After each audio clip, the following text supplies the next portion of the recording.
Oke guys, kali ini saya akan ngomentarin orang ini.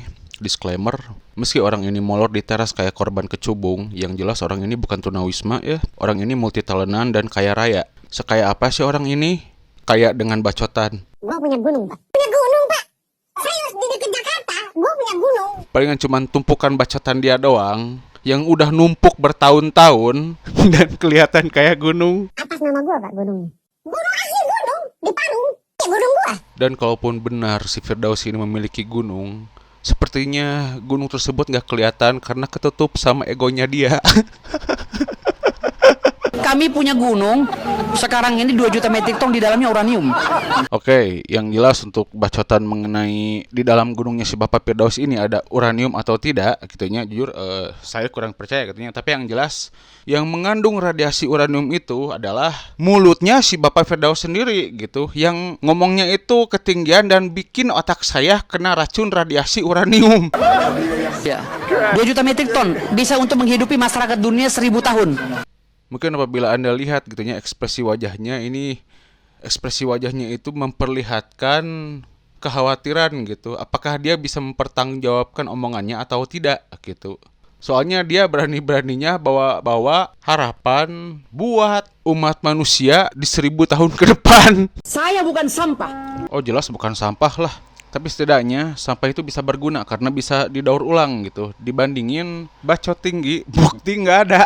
Saya adalah mutiara yang diperebutkan oleh banyak organisasi. Di sini saya harus jujur Pak Firdaus, apabila dibandingkan batu akik yang harganya di bawah 50.000 lebih enak dilihat daripada Anda. Kalau saya jatuh dan saya tercebur di lumpur, saya akan dipungut oleh orang dan dibersihkan menjadi berlian lagi. Saya sangat setuju.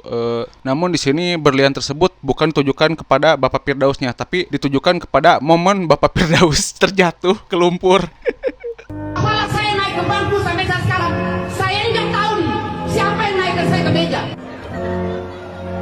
Egonya, entah apa yang ada di kepala si Bapak Firdaus ini. Cuman apa yang akan dilakukan oleh si Bapak Firdaus di atas meja? Apakah beliau akan melakukan aerial, loncatan kayak di Smackdown, di ruang persidangan, dan di depan hakim pengadilan? Asri, jangan tinggalkan aku Asri. Aku sangat kuat sih. Sabar Asri, aku panggil rumah sakit Asri. Dia panggil rumah sakit. Bukan manggil ambulan, dia manggil rumah sakit. Rumah sakitnya langsung datang. Asri, Asri, gimana? Asri, tolong, tolong, tolong. Asri. Oke, di sini kita bisa lihat si Bapak Firdaus mendekap si cewek ini gitu ya. Jujur aktingnya biasa-biasa, malah kelihatan kayak akting antagonis di sinetron Azab. Tapi yang penting meluk ceweknya itu, mendekap ceweknya itu, ya itu harus patut diacungi jempol gitu untuk Bapak Firdaus gitu. Dan selain itu pun tadi pas pertamanya itu si ceweknya itu namanya Asih. Tapi sewaktu si ceweknya meninggal namanya berubah menjadi Asri. Asri, Asri. Jangan tinggalkan aku Asri. Asri, Asri, jangan tinggalkan aku Asri.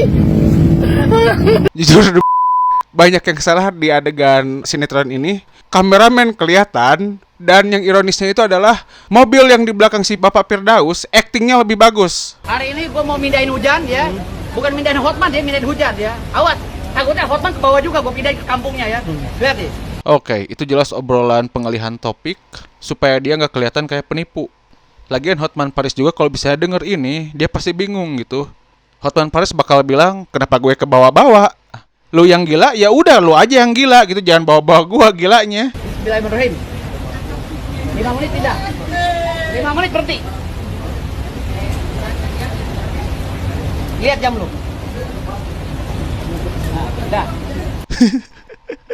Dan dengan begitu saja, beliau pun pergi dengan wajah tanpa bersalah. Ini adalah tipe orang yang benar-benar bertanggung jawab. Dia yang pergi dengan tenang, tapi yang tepok jidat satu negara. Coba tonton video di mana si Sultan Uranium membacakan surat dia ke Lamborghini yang bahasa Inggrisnya bukan hanya salah tapi berantakan parah di mana-mana. Plain letter, ask customer and immediately provide a reply to our letter. Kan itu We bahasa hope Inggris that in kejawen future yang gue bacain, there will bukan be bahasa no Inggris more. British atau We Amerika. hope Cuman sama Hotman digoreng-goreng, seakan-akan itu bahasa Inggris. Padahal bahasa Inggris gue nggak kayak gitu, nggak buruk-buruk amat. Ini sebagai peringatan aja gitu ya. Apabila suatu saat nanti di Google Translate ada bahasa Inggris kejawen, itu artinya Google Translate telah kena hack dan codingannya ada yang korup. Saya pengacara Ribo Dabo. Siapa Hotman? Jangankan Hotman Paris, Hotman Ciseeng, Hotman Parung, Hotman Poris, Hotman Jogrok, gue sikat semua.